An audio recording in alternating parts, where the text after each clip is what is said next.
قاسم الجبارین مبیر الظالمین مدرک الحاربین والصلاة والسلام على خاتم النبیین ورحمة للعالمین شفیع المذنبین والمخاطب بطاہ ویاسین بالقاسم محمد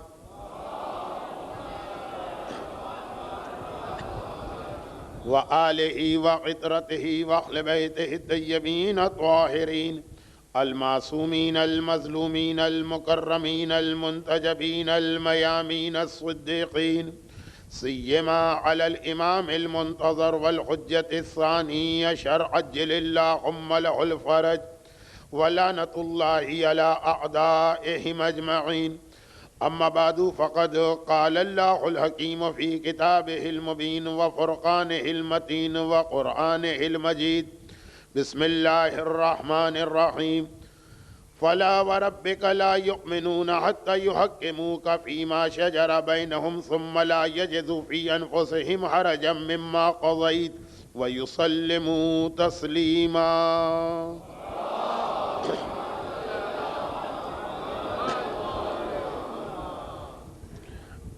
عنوان یا سبجیکٹ سننے میں تو خاصا مشکل ہے، فلسفہ احکام یا فلسفہ شریعت یا فلسفہ احکام دین، لیکن اس کا خلاصہ یہ ہے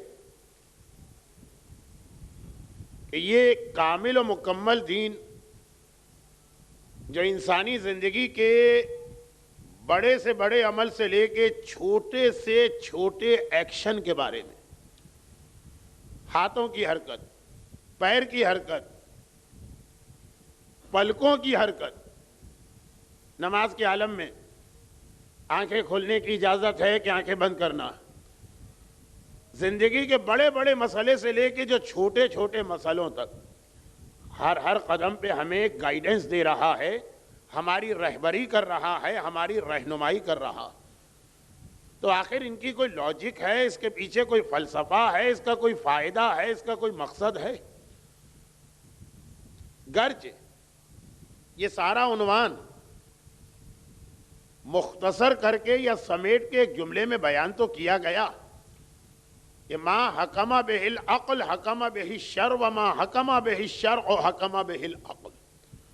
جو عقل کہتی ہے وہی شریعت کہتی ہے، جو شریعت کہتی ہے وہی عقل کہتی ہے، دونوں میں کوئی فرق نہیں۔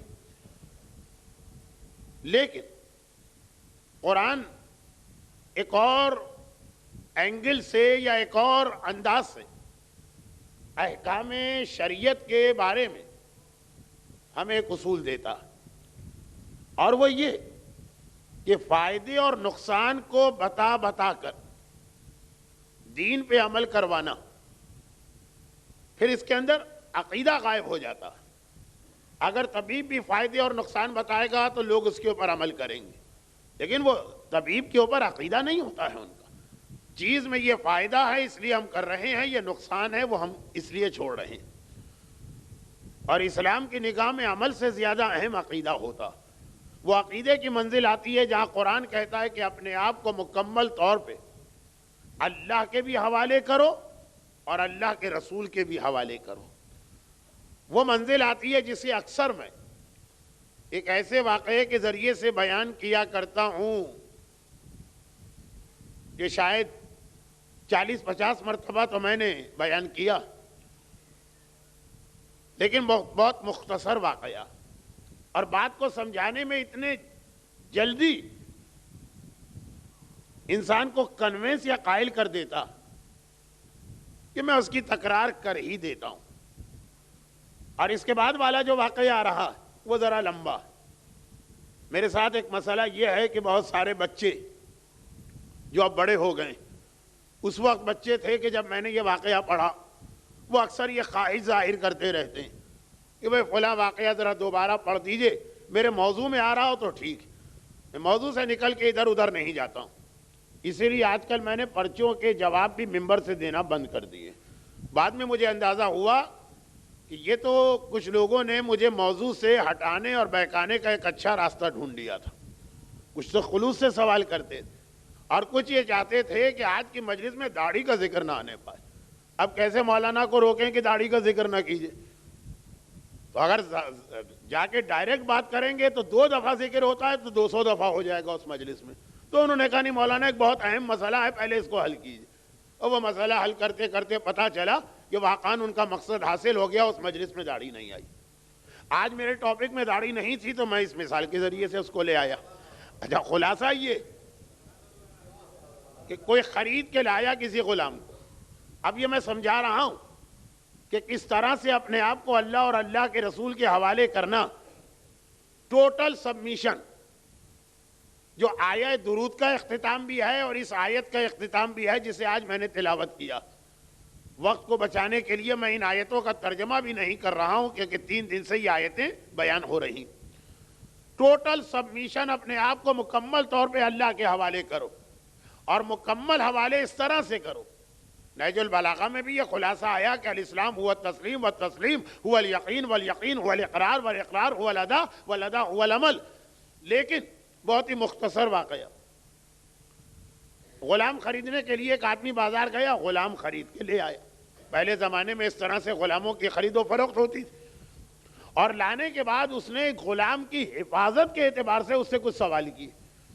جو چیز بھی انسان لے کے آتا ہے اس کی مینٹیننس کا اس کو خیال بھی ہوتا، اس کے پروٹیکشن کا وہ خیال بھی کرتا. جتنی قیمتی چیز ہوگی اتنا فکر زیادہ ہوگی کہ یہ خراب نہ ہونے پائے. چاہے الیکٹرانکس کی چیزیں ہوں، چاہے وہ گاڑی ہو، چاہے وہ کوئی اور قسم کی مشینری ہو، حتیٰ چاہے اپنا جسم ہو. آج کل تو صبح صبح بہت سے لوگوں کو میں دبئی میں بھی دیکھنے لگا ہوں، کارنش میں بھاگے چلے جا رہے ہیں، سمندر کے کنارے بھاگے چلے جا رہے ہیں یا بھاگی چلی جا رہی ہیں. اتنا زیادہ آج کل لوگ ہیلتھ کانشیس ہو گئے کہ بھائی یہ ہماری جسم کی مشینری خراب نہ ہونے پائے. لیکن سب سے زیادہ اگر لاپرواہی کسی چیز کے بارے میں تو وہ دین اور اسلام کے بارے میں. کبھی اس کے بارے میں سوچا کہ وہ بھی تو ایک دفعہ دے کے واپس لی جا سکتی ہے، دعائے عدیلہ والی روایت، لیکن وہ شب جمعہ اچھی لگے گی. آج تو خالی ایک اشارہ میں نے کر دیا کہ ہر چیز کی حفاظت کا خیال ہے. اگر نہیں خیال ہے تو اس اسلام کی حفاظت کا جس کے اوپر آدمی جان دینے کو بھی تیار رہتا. اب یہ غلام کو خرید کے لائے، غلام مرا نہ جائے. پاکستان اور ہندوستان کے رہنے والے جانور خریدتے ہیں تو وہاں یہ مسئلہ ہوتا ہے کہ نہیں ہوتا ہے کہ اگر اس کی غذا کا صحیح انتظام نہ کیا تو مر نہ جائے. چنانچہ اس نے غلام سے پوچھا کیا کھاؤ گے، کھاتے کیا ہو، تمہاری غذا کیا؟ غلام نے جواب دیا اور حیرت کے ساتھ جواب دیا کہ آپ یہ سوال مجھ سے کر رہے ہیں؟ میں آپ کا غلام ہوں، جو آپ کھلائیں گے وہ مجھے کھانا ہے اور میں کھاؤں گا. اچھا تم پہنو گے کیا؟ جب میں یہ واقعہ تفصیل سے پڑھتا ہوں تو اسی میں 8-10 الٹی سیدھی مثالیں دے دیتا ہوں، لیکن چونکہ آج مجھے بہت لمبی لمبی باتیں کرنا ہے اور یہ تمہید میں ہی وقت نہ گزر جائے. پہنو گے کیا؟ حیرت کے ساتھ کہا یہ سوال آپ مجھ سے کر رہے ہیں؟ میں آپ کا غلام ہوں، جو آپ پہنائیں گے وہ مجھے پہننا پڑے گا اور میں پہنوں گا. اچھا یہ بتاؤ رہو گے کہاں؟ حیرت کے ساتھ کہا یہ مجھ سے پوچھ رہے ہیں؟ ارے میں آپ کا غلام ہوں، غلام کی مرضی نہیں چلتی، آپ میرے آقا ہیں، جہاں رکھیں گے وہاں مجھے رہنا پڑے گا، میں رہوں گا. رونے لگا آقا. گھر والے حیران ہو گئے، اچھے بھلے ٹھیک ٹھاک ابھی ہنس ہنس کے باتیں کر رہے تھے، یہ ہوا کیا ہے، یہ رو کیوں رہے؟ کہا کہ ہوا کیا؟ ہوا یہ، کہا کہ اس غلام نے مجھے پورا اسلام سمجھا دیا. ارے کیا یہ پاگل ہو گیا ہے؟ غلام کی باتوں کا اسلام سے کیا تعلق؟ کہا کہ اس کو میں خالی خرید کے لایا ہوں، میں اس کا کریٹر یا میں اس کا خالق نہیں ہوں. لیکن کہتا ہے کھاؤں گا وہ جو آپ کھلائیں گے، پہنوں گا وہ جو آپ پہنائیں گے، رہوں گا وہاں پہ جہاں پہ آپ رکھیں گے. اور جو حقیقت میں ہمارا پیدا کرنے والا ہمارا پروردگار ہے، اپنے آپ کو مسلمان بھی کہتے ہیں، وہ کچھ اور کھلانا چاہتا ہم کچھ اور کھاتے ہیں، وہ کچھ اور پہنانا چاہتا ہم کچھ اور پہنتے ہیں، وہ کہیں اور رکھنا چاہتا ہے ہم اپنی مرضی چلانے لگتے ہیں. یا بٹ صاحب نہیں آیا ابھی؟ اچھا درود بھیجے محمد والے محمد.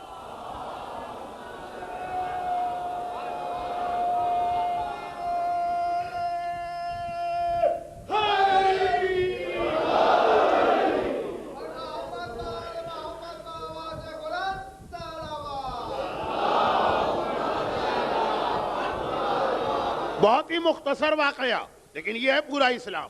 یہ ہے سلموا تسلیما. اپنی مرضی نہ رہی، جو وہ کھلائے گا وہ کھائیں گے اور خوشی سے کھائیں گے.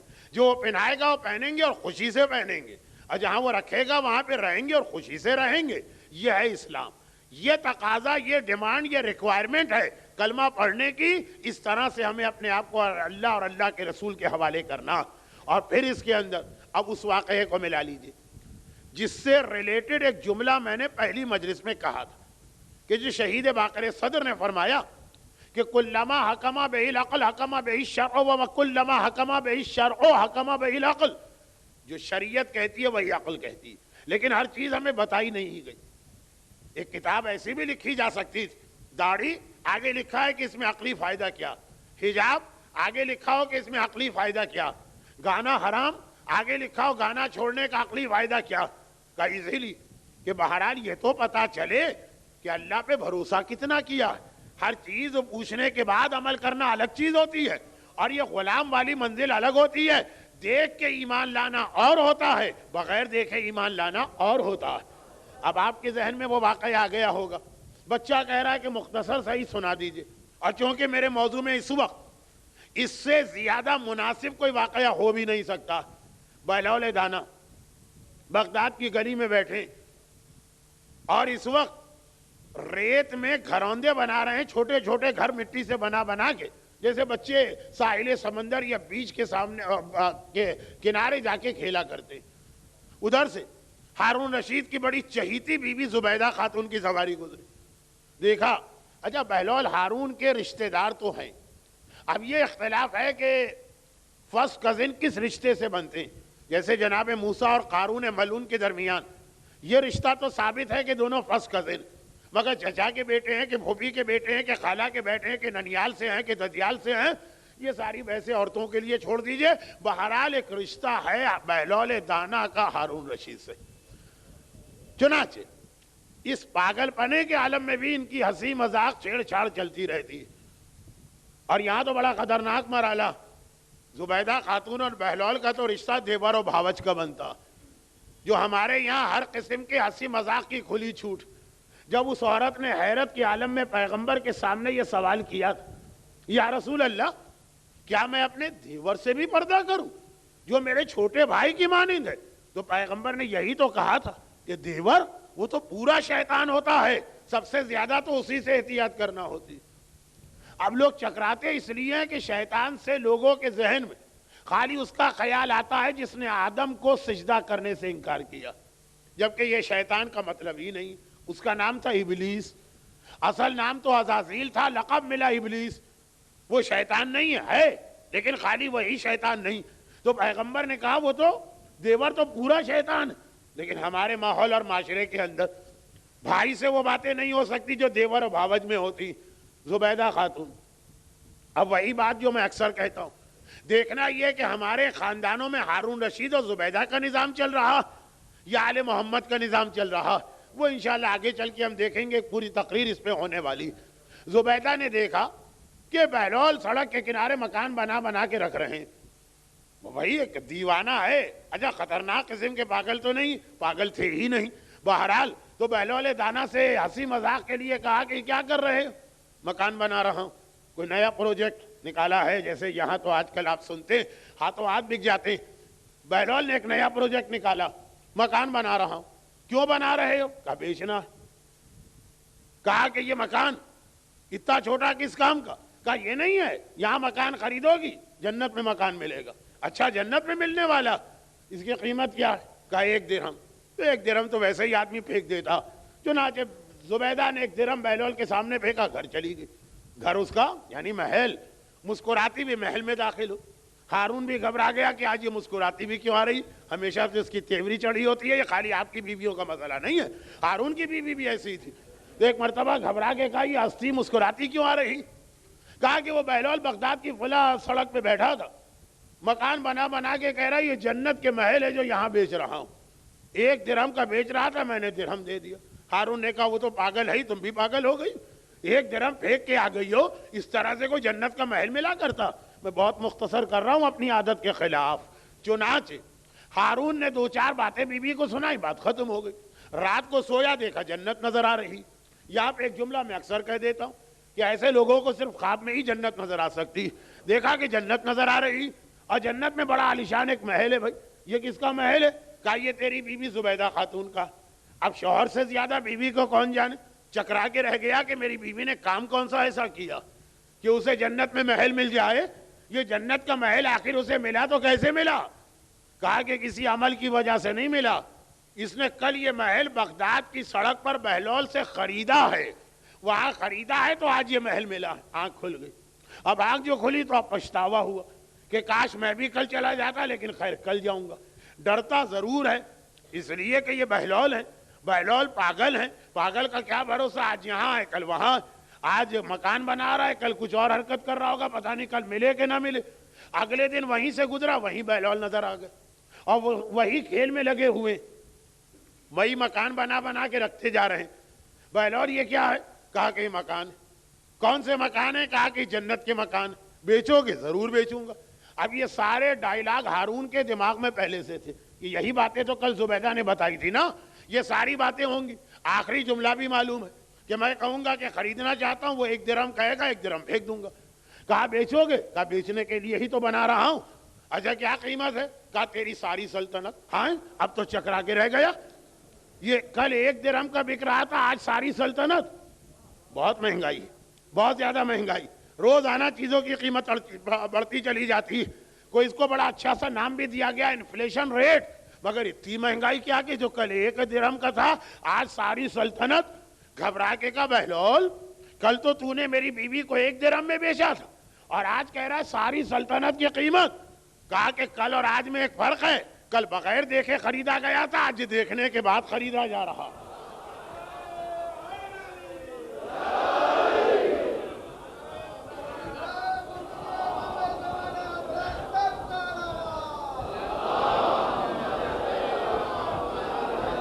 بغیر دیکھے خریدا جا رہا ہے, آج دیکھ کے خریدا جا رہا ہے. دونوں میں زمین آسمان کا فرق ہے.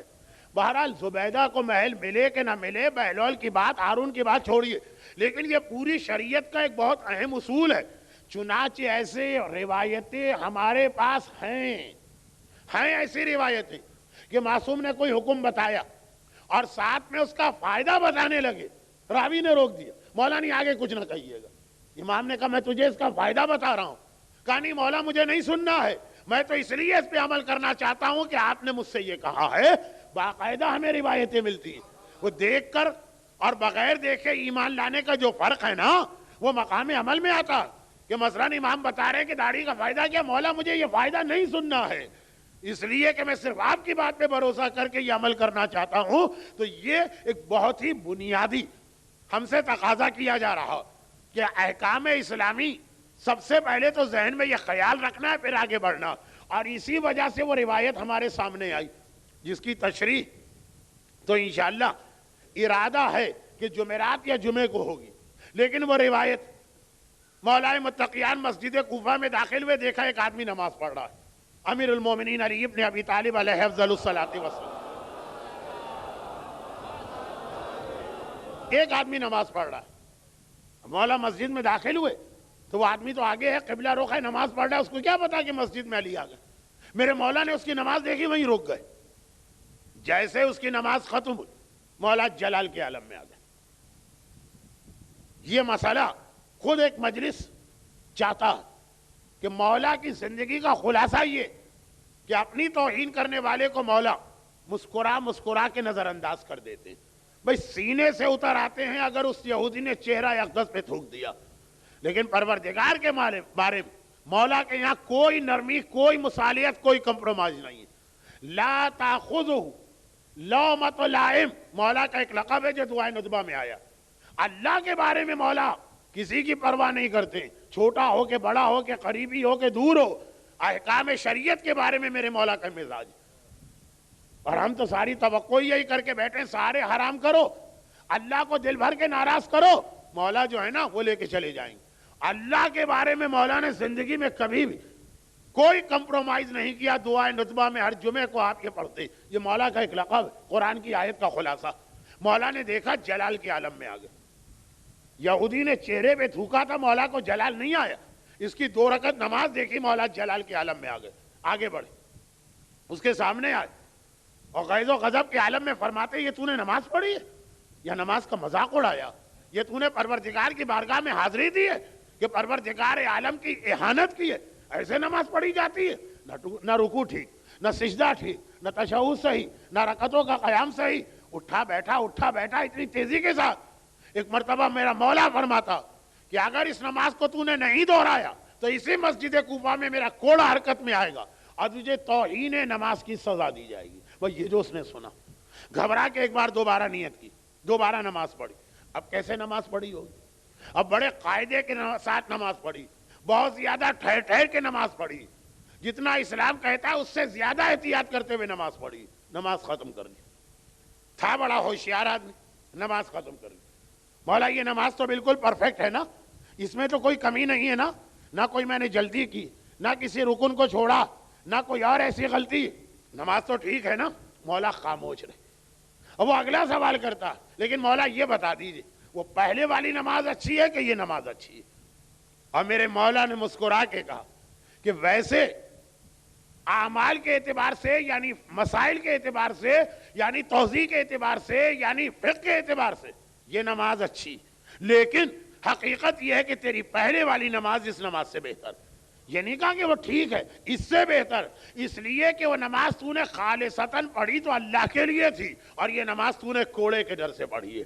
اس کا رکوع بڑا اچھا، اس کا سجدہ بڑا اچھا، اس کا تشہد بڑا اچھا، مگر اس کی نیت میں خرابی ہے، یہ اللہ کے لیے نہیں پڑھی گئی، تو وہ نماز بھی غلط ہے، یہ نماز بھی غلط ہے، مگر دو غلط نمازوں میں وہ زیادہ بہتر ہے۔ اس میں نیت ٹھیک تھی، اس کے اندر نیت خراب ہے، تو وہی مسئلہ عمل خالصتاً اللہ کے لیے کرنا ہے، نہ فائدے کی وجہ سے کرنا ہے، نہ کسی کے کوڑے کے ڈر سے کرنا ہے، نہ کسی کے دباؤ سے کرنا ہے، نہ کسی کی دیکھا دیکھی کرنا ہے۔ اور یہ پیغام اپنی تمام تر شدت کے ساتھ حج میں ہمارے سامنے آتا ہے۔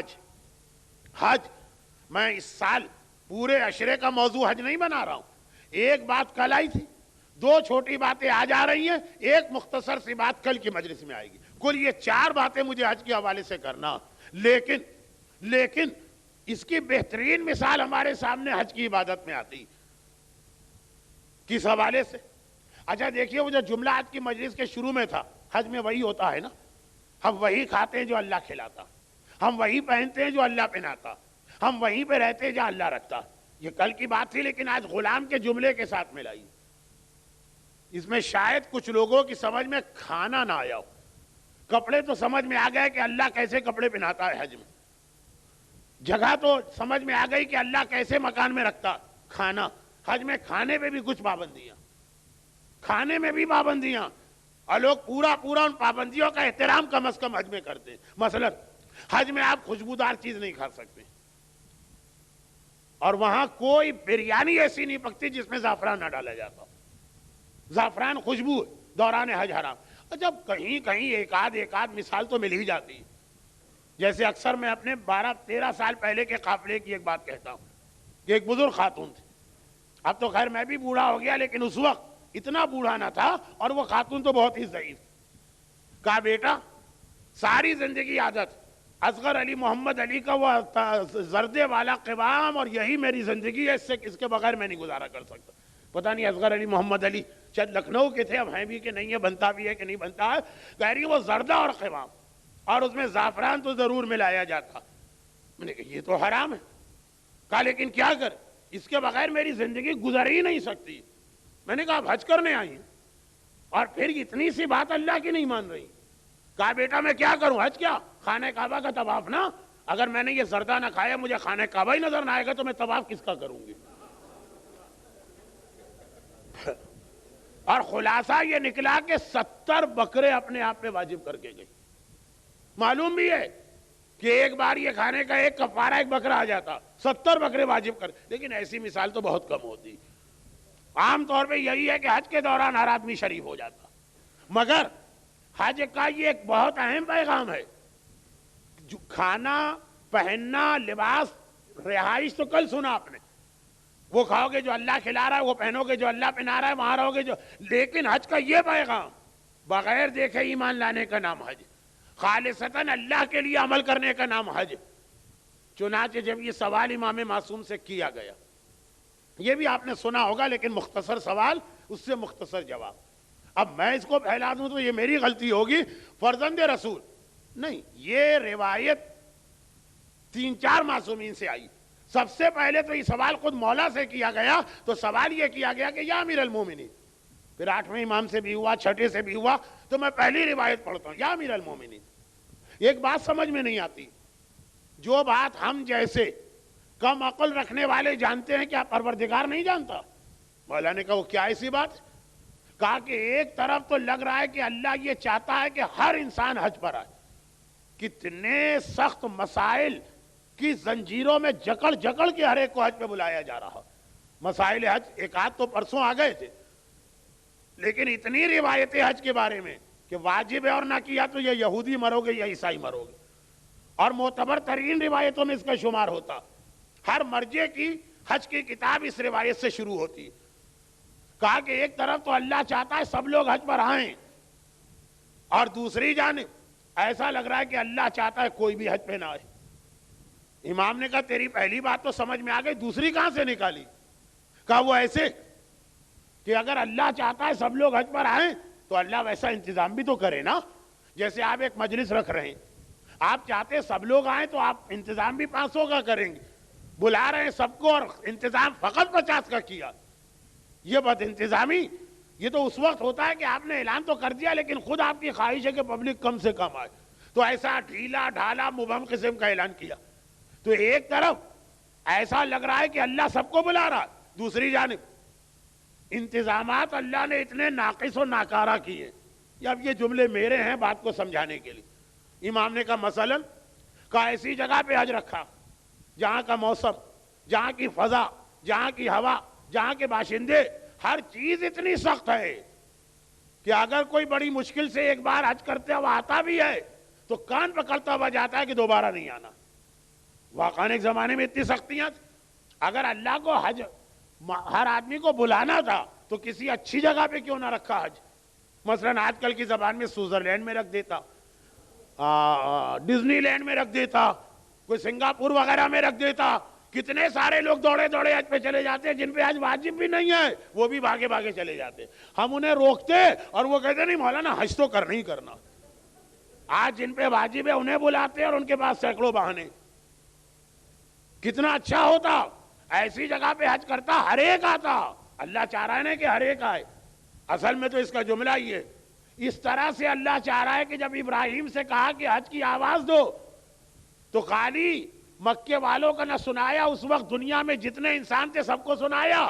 جو پیدا بھی نہیں ہوئے تھے ماں کے رحم میں تھے ان کو سنایا, جو باپ کے صلب میں تھے ان کو سنایا, جو عالم ارواح میں تھے ان کو سنایا.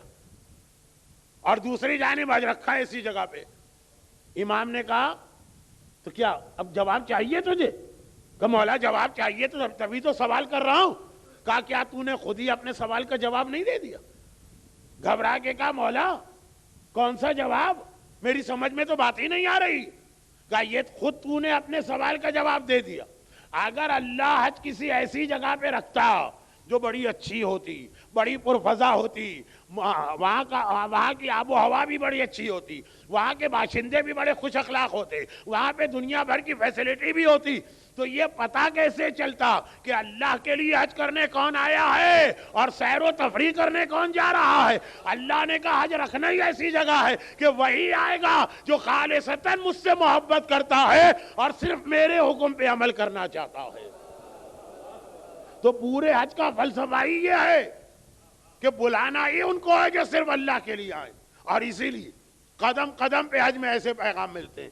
اب سنیے, کل والی مثال کو الٹا کر کے سناتا ہوں, توجہ رہے تو بات سمجھ میں بھی آئے گی اور مزہ بھی آئے گا. چھوٹی سی بات, بہت بڑا امتحان ٹنڈ کرانا یا گنجا ہونا. یہ مردوں کے حوالے سے بات ہو گئی, عورتیں رہ گئی. وہ کیوں رہ گئی؟ آج ان کی بات آ رہی. اب میں نے عرض کیا کہ حج میں ایک بہت بڑا امتحان یہ ہوتا کہ سر منڈوائیں کہ نہ منڈوائیں.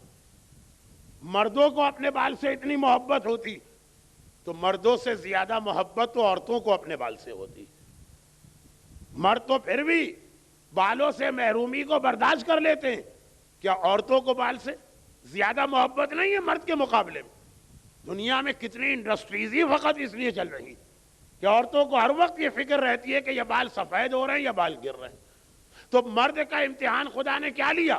تمہیں بال سے محبت ہے، یہی بال منڈوائے جائیں گے اور منڈوا کے آئینہ پکڑا دیا جائے گا.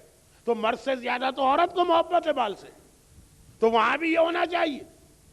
بھائی امتحان جو لیا جا رہا ہے کہ اللہ کی خاطر کون قربانی دیتا، تو عورت سے بھی یہ کہنا چاہیے. اب سنیے یہ مسئلہ حج کا. مرد کے لیے پہلے حج میں بال منڈوانا تقریباً واجب ہے. تقریباً کی گنجائش میں نے اس جملے سے رکھی کہ بھائی ہے کوئی ایسا مرجع جو اجازت دیتا ہو بال نہ منڈواؤ، لیکن تمام مجتہدین کا اتفاق ہے عورت کے لیے حج میں بال منڈوانا حرام ہے. حرام ہے، وہ بال منڈوائی نہیں سکتی ہے. اسے تھوڑے سے بال، ایک لٹ کٹوانا ہوگی جسے تقصیر کہتے ہیں. جب وہ تھوڑے سے بال کاٹے گی تو اس کا احرام اترے گا. سر منڈوائی نہیں سکتی. اب دیکھیے ذرا غور کیجئے کتنی عجیب بات بن رہی. بھئی مرد کا امتحان اگر یہ کہ عزیز ترین بالوں کی قربانی دو، تو یہ تو عورت کا بھی امتحان ہونا چاہیے جو کہ اس کو اپنے بالوں سے زیادہ محبت ہے. جسے بہرحال کم محبت ہے اس کا امتحان تو یہ وہ بال منڈواؤ، اور جسے زیادہ محبت ہے خدا نے اس سے کہا بال منڈوانا تو درکنار، حرام ہے تمہارے لیے بال منڈوانا. یعنی اگر کوئی عورت زیادہ جوش کا مظاہرہ کرے، نہیں پروردگارا میں تو تیری خوشنودی کی خاطر بال منڈواؤں گی، اس کا بال منڈوانا گناہ بھی ہوگا، اس کا احرام بھی نہیں اترے گا، اس کا حج بھی نامکمل رہے گا.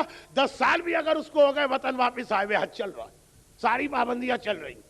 کہا تمہیں تھوڑے سے بال کٹوانا. کیوں؟ صحیح وجہ تو پروردگار بہتر جانتا ہے، لیکن ایک چیز سمجھ میں آ رہی، ذرا اس سے اندازہ لگائی پروردگار کس کا امتحان کس طرح سے لیتا. اور حج کتنا مکمل ٹریننگ کا ایک سیشن ہے. میری مجالس کا پورا عنوان حج نہیں ہے، 2-3 مثالیں آ گئیں. دیکھیے اگر عورت کے بال منڈوانا واجب ہوتا تو عورت حج پہ گئی ہے وہ بال منڈواتی. یہ تو میں آپ کو یقین کے ساتھ کہہ رہا ہوں. حج پہ جاتی ہے بال منڈواتی. لیکن بال منڈوانے کے بعد جب مردوں کی حالت یہ ہوتی ہے کہ چھوٹی سی ٹوپی سر پہ آ جاتی، بال تو منڈواتی حکم خدا سے، لیکن پھر اس کے سر پہ ایک اسکارف آتا کہ نہیں آتا تاکہ کوئی اس کا گنجا سر نہ دیکھ لے جب تک کہ اس کے بال نہ اگ جائیں. کہ بھئی جو دنیا میں وگ کا اتنا بڑا کاروبار چل رہا ہے وہ اسی لیے تو نا کہ اگر عورت کے کنٹرول میں نہ ہو اپنے آپ کو گنجا ہونے سے بچانا، تو کم از کم وہ یہ چاہتی ہے کہ میرا یہ سر کسی کی نگاہ میں نہ آئے. اب اگر حج میں بال منڈوانا واجب ہوتا تو ہر عورت اپنے سر پہ اسکارف پہن لیتی اور اتنے دن تک یہ اسکارف اس کے سر پہ رہتا جتنے دن تک بال نہیں اگتے. اچھا دیکھنے والے کو کیا پتا چلتا کہ یہ اسکارف سر کی وجہ سے پہنا گیا یا اللہ کی وجہ سے پہنا گیا؟ خدا نے کہا عمل مجھے وہ چاہیے جو میرے لیے کیا جائے.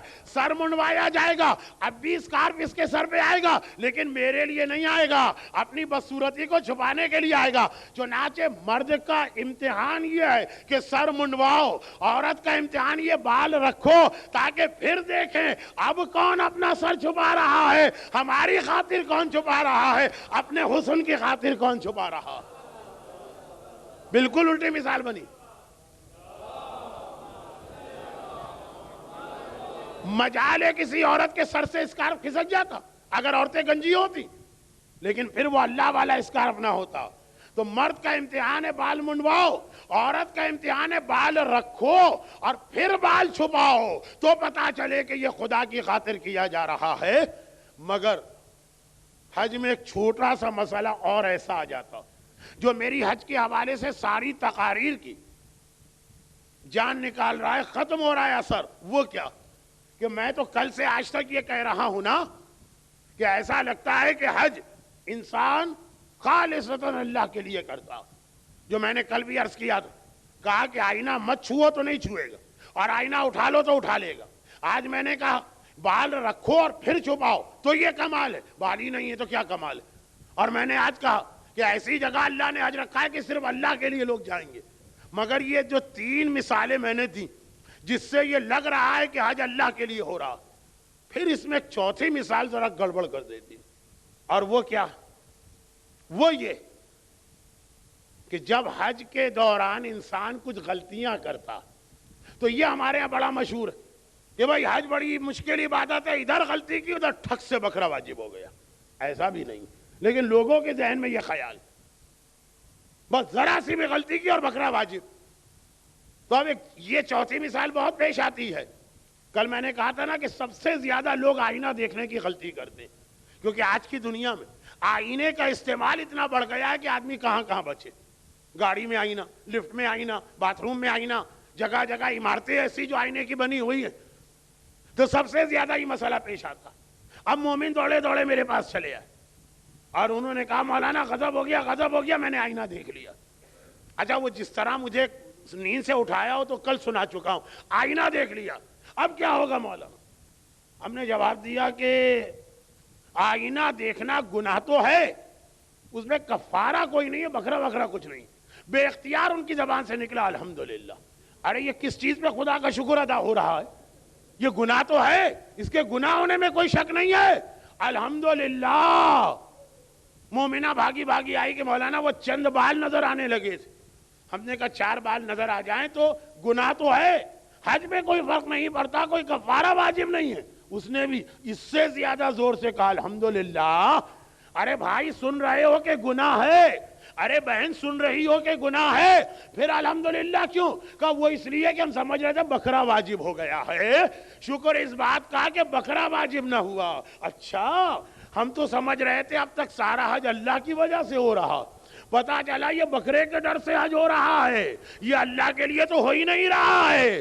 جب پتا چلا بکرا نہیں ہے تو الحمدللہ زبان پہ آ رہا ہے, چاہے گناہ ہی کیوں نہ ہو رہا ہو. دیکھیے شیطان بھی حج جیسی اہم عبادت اور ہمیں گھما کے کہاں لے جاتا. اور اسی عبادت کے حوالے سے ایک بات کہتا ہوں جو ان لوگوں کے لیے ذرا مشکل ہے جو اب تک حج اور عمرے پہ نہیں گئے, لیکن اس طرح بیان کروں گا کہ ان کی بھی سمجھ میں آ جائے گی. اور اس دعا کے ساتھ کہ جو حج اور عمرے پہ نہیں گیا تو کیوں نہیں گیا؟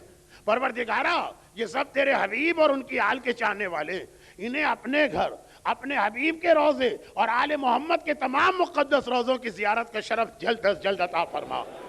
یہ جملہ یاد رکھیے, اس وقت کام آئے گا. اور وہ یہ کس طرح سے شیطان حج جیسی عبادت جس کا مقصد ہی یہ ہے کہ آدمی کو وہ ٹریننگ دی جائے. وہ غالباً حج کی ساری بات آج آ گئی, کل کوئی بات حج کی نہیں آئے گی, کل اصل موضوع آگے بڑھے گا. لیکن حج پھر میں بتا دوں اتنا تذکرہ یہاں پہ حج کا کیوں ہوا, اس لیے کہ سلموا تسلیما کی.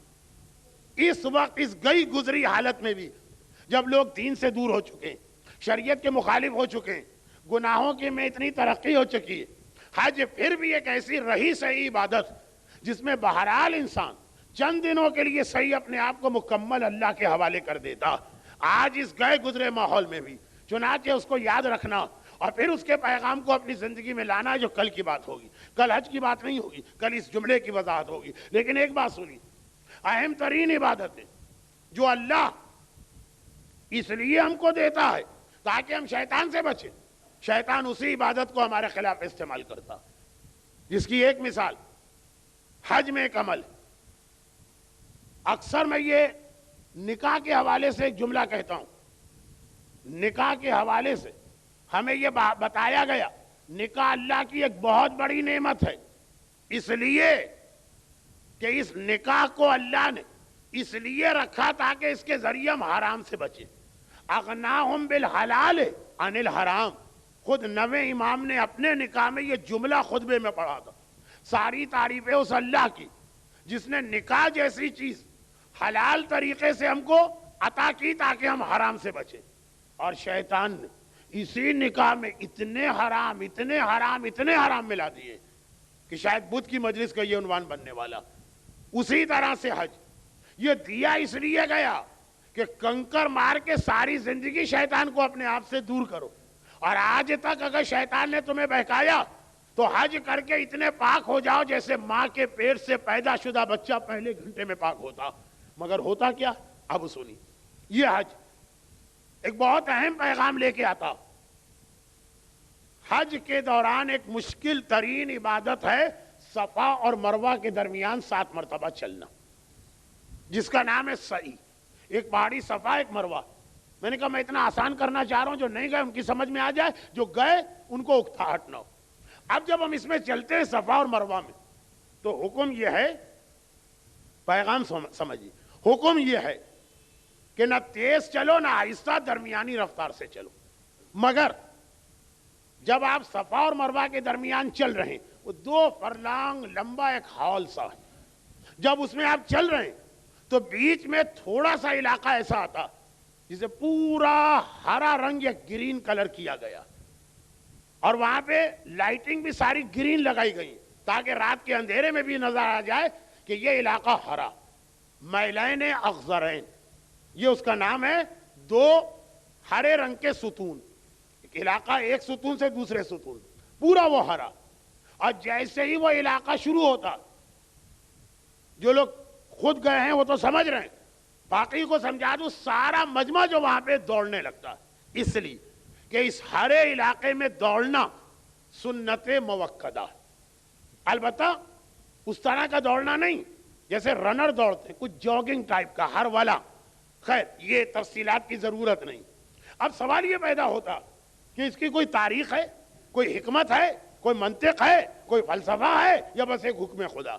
اس کی تاریخ ہے، اور وہ یہ ہے کہ صفا مروہ تو بچہ بھی جانتا کہ اصل میں جناب ہاجرہ جب اپنے اسماعیل کے لیے پانی کی تلاش میں گئی تھی، اچھا اس زمانے میں کوئی وہاں بلڈنگ نہیں، پورا کھلا علاقہ، ایک صحرا، اسماعیل ایک جگہ لیٹے، وہ جو مقام ابراہیم کے قریب ایک 10 سال پہلے تک اس کا نشان بھی بنا ہوا تھا، وہاں لیٹے، ماں پہاڑ پہ جانے پہ مجبور ہے، اس لیے کہ پانی تو اونچی جگہ سے ہی ڈھونڈا جا سکتا، بچے کو گود میں اٹھا کے جانا بہت مشکل ہے، آج وہ پہاڑی نہیں، اس وقت تو پہاڑی تھی، اور پورا راستہ کنکر ہیں، پتھر ہیں، کانٹے ہیں، جھاڑیاں ہیں، بچے کو لے کے ماں یہ خطرہ مول نہیں لے گی، چنانچہ بچے کو اس جگہ لٹایا، اور جناب ہاجرہ صفا سے مروہ چل رہی، لیکن بچہ کہاں لیٹا ہے؟ صحرا میں، صحرا میں سانپ بھی ہوتے ہیں، بچھو بھی ہوتے ہیں، لومڑیاں بھی ہوتی ہیں، خطرناک جانور بھی ہیں، تو جب چلتی ہیں ایک پہاڑی سے دوسرے پہاڑی پہ،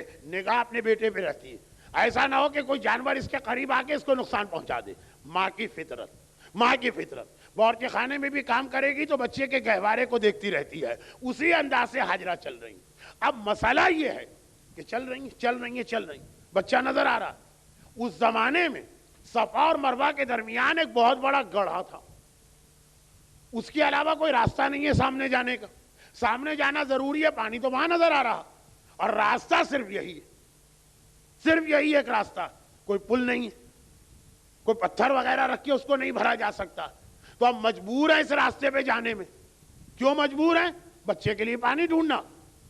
اب جب اس راستے میں ہو جاتی ہے گڑھا، اب آپ سوچئے ایک آدمی گڑھے میں اترا، جیسے ہی وہ گڑھے میں اترے ان کو اسماعیل نظر آنا بند ہو گیا، اب ماں بے چین ہے، اب ماں بے قرار ہے، میرا بیٹا خیریت سے تو ہے، کوئی اشتہا وغیرہ تو اس کے قریب نہیں آ رہا، کوئی نقصان پہنچانے والا جانور صحرائی لومڑی تو نہیں آ رہی، چنانچہ جب اس گڑھے سے گزرتی، ادھر سے گڑھا اترتی ہیں، سامنے سے اوپر آتی، تو تیزی سے دوڑتی ہیں تاکہ جلد از جلد یہ علاقہ کور ہو جائے جس میں بیٹا نظر آنا بند ہو گیا، جانا بھی ضروری ہے، اسی بیٹے کی زندگی بچانے کے لیے پانی چاہیے، اور یہ علاقہ ایسا ہے کہ بیٹا نظر آنا بند ہے، تو دوڑ کے گزرتی ہیں، پھر جب اوپر آ گئی اسماعیل نظر آنے لگے، اب نارمل سپیڈ سے جا رہی ہیں، اچھا جب واپس آتی تب بھی یہی راستہ تو یہی ہے نا، یہی گڑھا آ گیا، اب مجبور ہے اس گڑھے میں اترنے پر، لیکن اسماعیل نظر آنا بند ہے، دوڑ کے جاتی، غرض یہ کہ چونکہ صفا اور مروہ کے درمیان ہاجرہ کے زمانے میں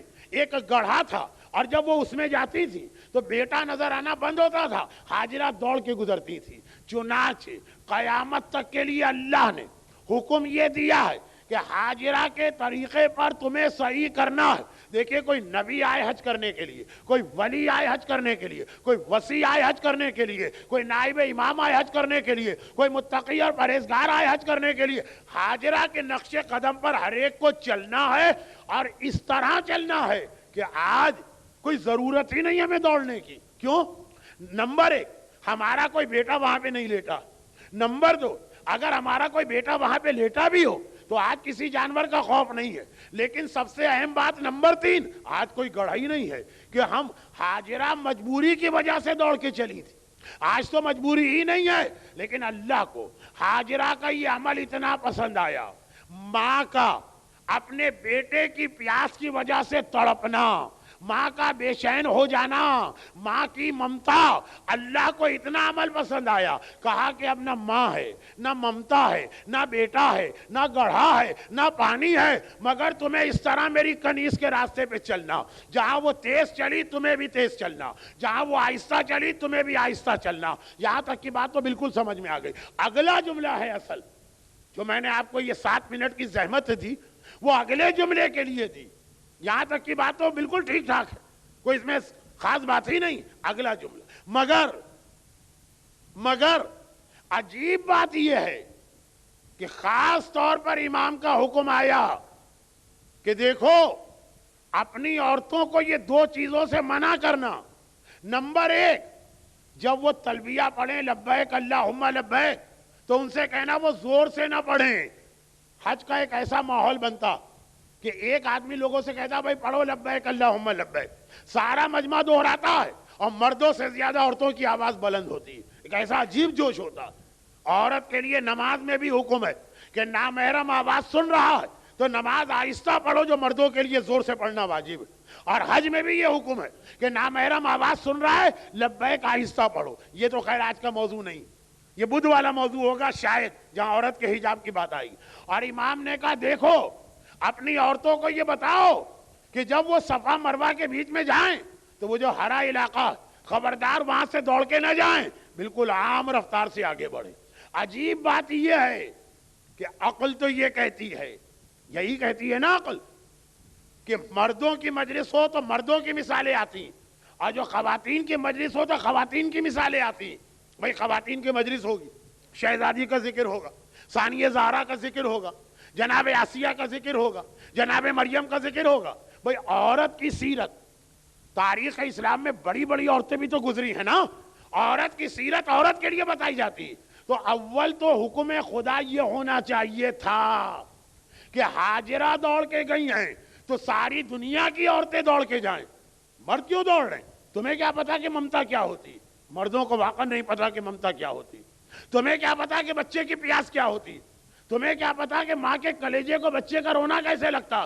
تم جاؤ گے تو یہ نقل ہوگی، عورت جائے گی وہ جذبات کو سمجھ کے جائے گی۔ تو اصل میں تو یہ ہونا چاہیے کہ جی عورت کی سنت ہے تو عورتیں دوڑیں، چلیں اللہ نے اگر بہت رعایت دے دی تو کہا چلو مرد عورت دونوں دوڑو۔ لیکن عجیب مسئلہ شرعی آ گیا، عورت کی سنت ہے، ماں دوڑی ہے، مردوں سے کہا تمہیں تو دوڑنا ہے، عورتوں سے کہا خبردار تم نہیں دوڑ سکتی ہو۔ کراہت شدیدہ رکھتا ہے یہ عمل۔ پروردگارہ یہ تو بالکل الٹی بات ہوگی۔ شہزادی کی سیرت جب آئے گی عورتیں پہلے عمل کرنے جائیں گی، ثانیہ زہرا کی سیرت جب آئے گی عورتیں پہلے جائیں گی، مریم کی سیرت جب آئے گی عورتیں پہلے جائیں گی، حاجرہ کی سیرت جب آئے گی عورتیں پہلے جائیں گی۔ عورتوں کو روک دیا۔ سب سے زیادہ مشہور سیرت حاجرہ یہ ہری روشنی، مرد دوڑیں عورت نہیں دوڑے۔ خدا بندہ آخر کس لیے؟ کہاں حاجرہ کی فضیلت میں کوئی شک نہیں۔ اس سے اندازہ کرے کسی آدمی کا نہ حج ہو سکتا ہے، نہ عمرہ ہو سکتا ہے، نہ وہ طواف کر سکتا ہے جب تک کہ جناب حاجرہ کے قبر کے گرد بھی نہ گھومے۔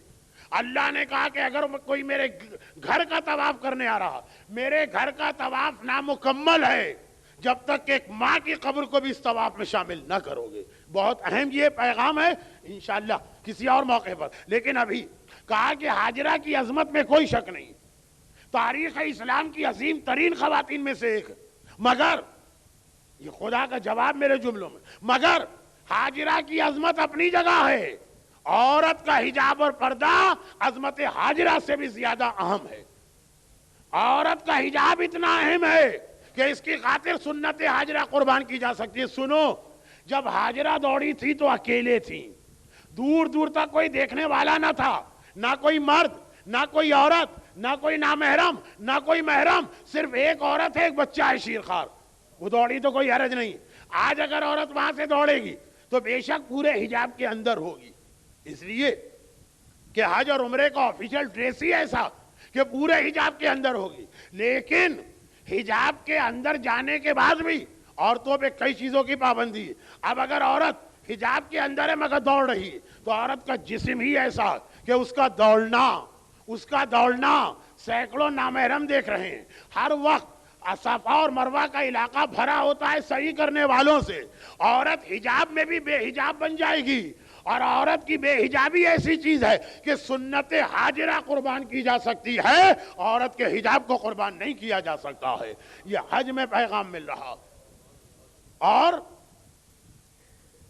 حج ایسا عمل ہے جو 2 دن میں نے عرض کیا, میں چاہتا تھا یہ بات آج ہی ختم ہو جائے. حج ایک ایسا عمل ہے جس میں عموماً لوگ شریف بن جاتے ہیں. یعنی واقعاً یہ کہا جا سکتا ہے ایک آدھ شیطان تو جنت میں بھی گھس آتا, یہ محاورتاً کہہ رہا ہوں. یہ کہا جا سکتا ہے کہ دوران حج اگر صفا اور مروہ میں عورت دوڑے تو شاید کسی کی نگاہ اس کی طرف اٹھے بھی نہیں, سب لوگ دوڑنے میں مصروف ہوتے ہیں, ادھر والے بھی جو جا رہے ہیں ادھر والے بھی جو آ رہے ہیں. پاکیزگی لے کے لوگ حج پہ آتے ہیں, مگر خدا نے کہا یہ منطق یا فلسفے ہمارے سامنے نہ لانا کہ جی اصل حجاب تو دل کا ہوتا ہے. اگر آدمی کی نیت ٹھیک ہے تو کوئی ضرورت نہیں اس حجاب کی. ارے وہ تو ہماری بہن کی طرح ہے, ارے وہ تو ہمارے بھائی کی طرح ہے. کہا کہ حج جہاں ہر آدمی توبہ کرنے آ رہا ہے, جہاں اکثر لوگ شریف بن کے آ رہے ہیں, عورت بھی پورے حجاب میں ہے, لیکن پھر بھی ہمیں کوئی ایسا عمل قبول نہیں ہے جس میں عورت کی بے حجابی کا امکان پیدا ہو رہا ہے. تو خواتین سوچیں اور ان کے مرد سوچیں, جس حجاب کو اللہ نے حج میں بھی معاف نہ کیا, سنت حاجرہ میں بھی معاف نہ کیا, وہ شادی کی تقریب میں معاف ہے, وہ برتھ ڈے پارٹی میں معاف ہے, وہ محلے بھر کے مردوں کو جو بھائی بھائی کہنے لگی تو معاف ہے, وہ سارے نوجوان جو باجی باجی کہنے لگے تو معاف ہے. حج میں سنت حاجرہ معاف ہو سکتی ہے, حجاب معاف نہیں ہو سکتا. تو ہمارے گھروں میں کیسے معاف ہوگا؟ مگر یہ سنیے کہ ایک جملہ میں ایسا کہہ گیا کہ ذرا سا جناب حاجرہ کی عظمت کے حوالے سے برا سا لگا, تو پھر یاد دلا دیا جائے کہ ویسے عظمت حاجرہ ایسی کہ شیطان نے بھی سب سے پہلے اگر کسی کے ہاتھ سے کنکر کھائیں تو وہ نہ ابراہیم کے ہاتھ سے کھائیں نہ اسماعیل کے ہاتھ سے کھائیں.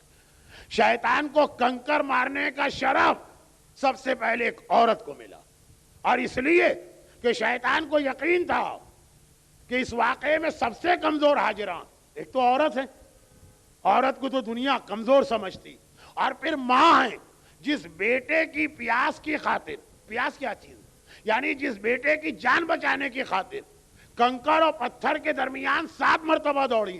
آج جب یہ سنیں گی میرا بیٹا مرنے جا رہا تو بے چین و بے قرار ہو جائیں گی. ماں بھی عورت بھی ہیں اور ماں بھی ہیں, ان کو بہکایا جا سکتا, لیکن اللہ رے حاجرہ اس وقت جب بیٹے کی جان جا رہی تھی تو ایسا جذبہ کہ 7 مرتبہ ان پہاڑیوں میں دوڑی کہ آج اچھے نوجوان ہانپ جاتے ہیں, جبکہ نہ پہاڑیاں ہیں نہ وہ پرانا ماحول ہے, پھر بھی ہانپ جاتے ہیں.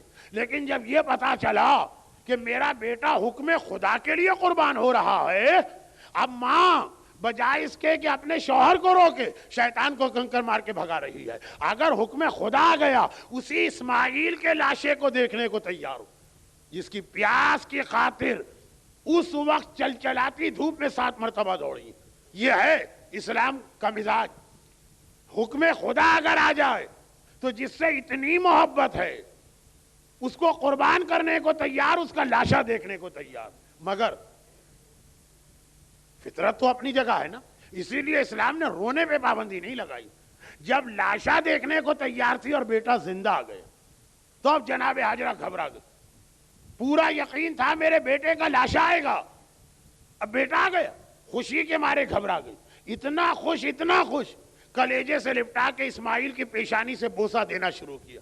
پیشانی کو چوما, آنکھوں کو چومنا, رخسار کو چوما, ہونٹوں کو چوما. ماں اپنے بیٹے کو چوم رہی, اور ایک بار گلے کو چومنے گئی, ذرا سی کھال کٹی ہوئی نظر آ گئی.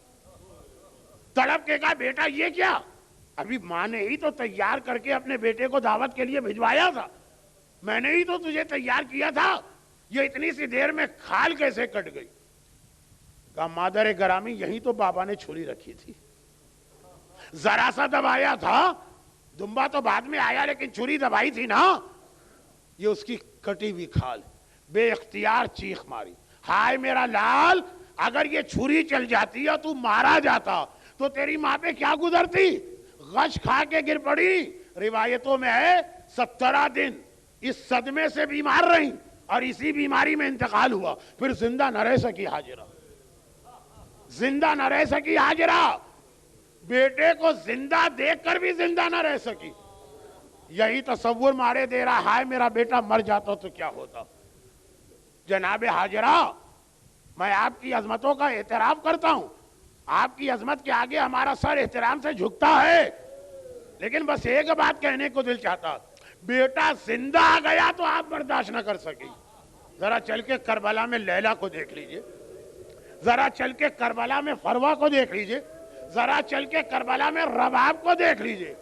میں اکثر ایک جملہ کہتا ہوں، اب یہ جناب ہاجرہ کی بات نہیں ہے، کربلا کے حوالے سے ایک جملہ کہتا ہوں کہ عزاداروں، ثانی زہرا اور ام کلثوم کے اتنے جہاد پر مجھے کبھی تعجب نہیں ہوتا. ثانی زہرا 14 معصومین میں شامل نہ ہو تب بھی عصمت صغرا کی مالک ہیں. علی اور فاطمہ، ایک کا خون رگوں میں ہے، ایک کا دودھ غذا بنا ہے، عصمت و طہارت کے گھر میں پیدا ہوئی ہیں، معصومین کے سائے میں پروان چڑھی. وہ تو جو بھی جہاد کرے وہ کم ہے. ہمارا سلام عقیدت ہو تو اس لیلا اور رباب اور فروا کو. علی کی بیٹیوں سے زیادہ علی کی بہووں نے علی کے نام کی لاج رکھی. یہ تو امتی گھرانے کی تھی نا، ان میں سے کسی کا باپ معصوم نہیں ہے، ان میں سے کسی کی ماں معصومہ نہیں ہے، ان میں سے کوئی کسی معصوم گھر میں نہیں رہا. لیکن اللہ اللہ، کیا کہیں پہ لیلا کے اور زینب کے کردار میں فرق نظر آتا ہے؟ کیا کہیں پہ رباب کی اور کلثوم کے کردار میں فرق نظر آتا ہے؟ وہ ہمارا عقیدہ ہے جو کہتا ہے کہ ثانی زہرا کا رتبہ سب سے زیادہ. لیکن جو حالات کربلا سے لے کے شام تک ہم نے دیکھے، جو جہاد ثانی زہرا کر رہی ہیں وہی جہاد لیلا اور رباب نے کیا. ذرا سوچئے، ہاجرہ کو یہ تصور بے موت مار گیا، محاورتاً کہہ رہا ہوں. اور ادھر لیلا، سیدانیوں کا لٹا ہوا قافلہ شام میں داخل ہو رہا. شام کی تاریخیں ہیں نا، یہ لٹا ہوا قافلہ شام میں داخل ہو رہا. راستے میں ایک جگہ عیسائیوں کی بستی آئی. حلب کے اطراف میں تو عیسائیوں کی بے شمار بستیاں تھیں. ایک بار حکم حاکم آیا، باغی مارے گئے ہیں، سارا شہر عید منائے، سب مرد گھروں سے باہر سڑکوں پہ کھڑے ہو جائیں، عورتیں مکان کی چھتوں پہ آ جائیں. اب یہ عیسائی عورتیں، ان کا کیا تعلق اس مسئلے سے؟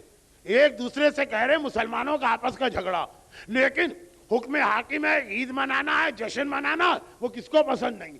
نئے نئے کپڑے پہن کے مکان کی چھتوں پہ بیٹھ گئی. باتیں جاری کہ اتنے میں دور سے قافلہ آتا نظر آیا. سب سے پہلے تو اونٹ نظر آ گئے، لیکن عجیب بات یہ تھی کہ یہ اونٹوں پہ نہ محملے ہیں، نہ کجاوے ہیں، نہ ماریاں. اور پھر یہ نظر آیا ہر اونٹ پر کچھ بیویاں بیٹھی ہیں جن کے بازوؤں میں رسیاں بھی نظر آ رہی ہیں، اور ان کے بالوں سے ان کا چھپا چہرہ بھی نظر آ رہا.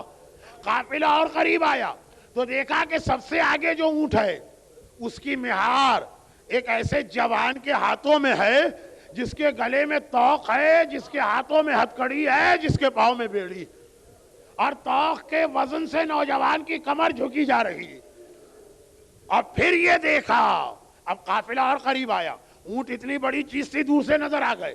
اب دیکھا، ارے قافلے کے آگے نوکے نیزہ پہ کٹے سر بھی نظر آ رہے ہیں، ایک ایک سر دیکھ رہی ہیں. ایک بار علی اکبر کا سر نظر آیا، بس جیسے ہی وہ سر نظر آیا بے اختیار ایک عیسائی عورت کی زبان پہ جملہ آ گیا، اللہ کرے اس جوان کی ماں مر چکی ہو، اللہ کرے اس جوان کی ماں مر چکی ہو. بھئی یہ جملہ سننا تھا. ام لیلا نے چونک کے سر اٹھایا اور اس عیسائی عورت سے کہا کہ اس جوان کی ماں نے تجھے کیا نقصان پہنچایا ہے کہ تو اس کی موت کی دعا کر رہی ہے؟ وہ عیسائی عورت گھبرا کے کہتی ہے یہ بات نہیں ہے، ہمارا اس جوان سے کوئی رشتہ نہیں ہے، ہم سے 18 سال کے اس چاند کا کٹا سر نہیں دیکھا جا رہا. ہائے ماں زندہ ہوگی تو کس دل سے اس جوان کا کٹا سر دیکھا ہوگا. اے عیسائی عورت، تجھے نہیں پتا لیلا کسے کہتے ہیں؟ ادھر اکبر کا سر کٹا، لاشا گرا، اور لیلا شکر کے سجدے میں گئی، شکرن للہ، ارے میری 18 سالہ کمائی دین خدا کے لیے کام آ گئی. اجرکم علی اللہ۔ پروردگارہ میدان کربلا کا وہ واقعہ، میرے آقا کو کہنا پڑا اکبر تیرا کوئی جوان بیٹا نہیں ہے، اس لیے تجھے نہیں معلوم بوڑھے باپ کے دل پہ کیا گزر رہی ہے۔ خداوندہ کربلا کا، اکبر کی شہادت کا واقعہ جو حسین جیسے صابر کو رلا گیا، تجھے واسطہ اس مصیبت کا، جتنے بھی صاحب اولاد ہیں ان کی اولادوں کی حفاظت فرما، جو بھی اولاد ہیں انہیں لیلا اور رباب کے صدقے میں صاحب اولاد نرینہ فرما۔ لیلا کے مصائب کا واسطہ، ماں نے کس دل سے 18 سالہ لاشا دیکھا، جو لوگ آج کی مجلس میں ہیں انہیں اور ان کے گھروں کو، ان کے گھر والوں اور ان کی اولادوں کو ہر آفت و پریشانی سے محفوظ فرما۔ پروردگارہ اکبر کے مصائب پر آنسو بہانے والوں کے آنسوؤں کا واسطہ ان کی ساری دعائیں اور دلی حاجتیں پوری فرما۔ پروردگارہ ہمارے تمام مرحومین کی مغفرت فرما، اور ان مظالم کے انتقام کے لیے امام زمانہ کے ظہور میں تعجیل فرما۔ ماتم حسین